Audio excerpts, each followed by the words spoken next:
Uh, so I made a video at UFC 274. That was after Michael Chandler knocked out Tony Ferguson by horrific, devastating fashion. It was the first time we'd ever seen Tony Ferguson get knocked out cold that way. And I told you guys, I said he had a great performances. You remember he knocked him down as well in the first round, but it could be kind of a demise to him because he might think like, oh, I got another run in me. I still told you guys it's time for Tony to retire. All right. He's done more than enough in the sport to be proud and happy of his run. And us MMA fans will always remember his run and what he did in the lightweight division and how dominant he was at one point. So I've said this. I said, you don't need to prove anything else, Tony.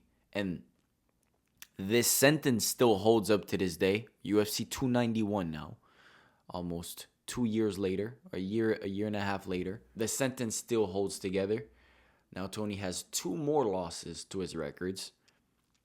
And I'm still going to say the same thing. Tony does not have to prove anything to anyone anymore. It's over and it's okay. All right. The reason why I say this is I just believe from what we've heard from Tony Ferguson this week and even in his last fights and stuff, especially this week, especially media stuff and what we've heard is it feels like there's a Tony that's trying to prove us something, that's trying to prove us wrong, that he's still got it. He's still in his prime at 39 years of age. 5 more fights and he's getting a title. It doesn't even seem like that's what he truly wants deep down inside. Or obviously, I'm not a fucking what's the word, like a mind reader or anything like that. So I can't tell you that by confirmation. I can't be sure of anything. But it just feels like the way he speaks more out of anger. He speaks out of like out of I don't have the perfect word in my mind, but he's trying to prove us something. He's trying to prove, maybe he's also trying to prove himself something, but I don't know why that would happen, you know? And that's also something I can't talk about, because if he needs to prove himself something, that's his own battle, right? We can't really talk or judge or tell him what to do.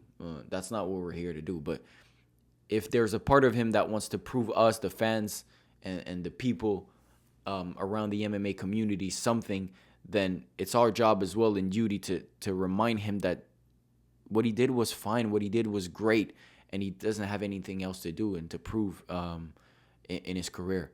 Because there's going to be a point in time where, like, I don't know if Dana White is going to, like, step up at one point and be like, okay, enough is enough. But, like, I don't know when are we going to stop this. This is not like NBA games where you can lose 6 in a row and come back or whatever. This is MMA fights. Each fights have huge implications and risk on your life and career. So, you know, you take one loss, you know, you take 2 losses, take 3 losses, yeah, bro, like take a good look. Take 4 losses, get knocked out cold.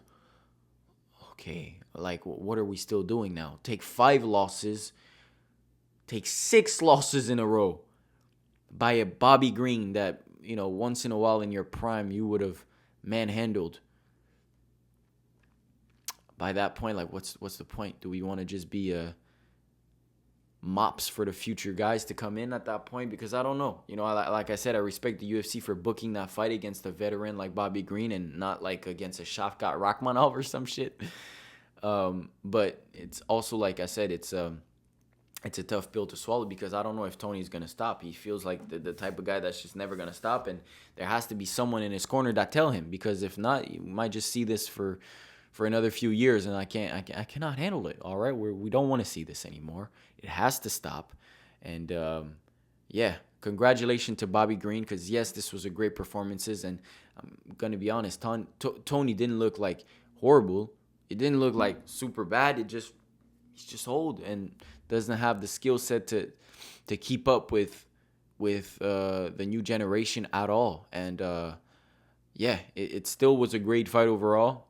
Tony did have a few moments, especially in the first round, kind of similar to Michael Chandler, knocked him down and stuff. But over the course of the 3 rounds, you could just see Bobby Green having the upper hand, and by a lot, by a landslide, and it was kind of getting hard to watch, especially at the end with, as well, Tony Ferguson not wanting to tap. If this is the last fight, I think this represents Tony pretty well. Going out. I don't know. I don't know if this represents him very well. It's just I wish he would have retired a few fights ago. But what I'm saying is, like, the heart and will of a fighter is still inside. Maybe the skills and attributes and agility and quickness and all these stuffs aren't there anymore, but the heart and will don't go. That doesn't leave a fighter's heart, I guess, and you could definitely see that by the way he was fighting. He just never wanted to give up, still putting the pressure on Bobby Green, getting hit 1,000 times in his head and still going forward, not wanting to tap in the submission. And yeah, sometimes it's tough to see that, because it's like kind of a fighter's too tough for his own good. So yeah, I just hope people around him are truthful enough to tell him like that it should be done, but also us as fight fans grateful for what he's done and accomplished in the sport, and show him the respect he deserves, so that it doesn't feel like he has anything else to prove. Yeah, it went from it's Tony time to it's time, Tony. It's time.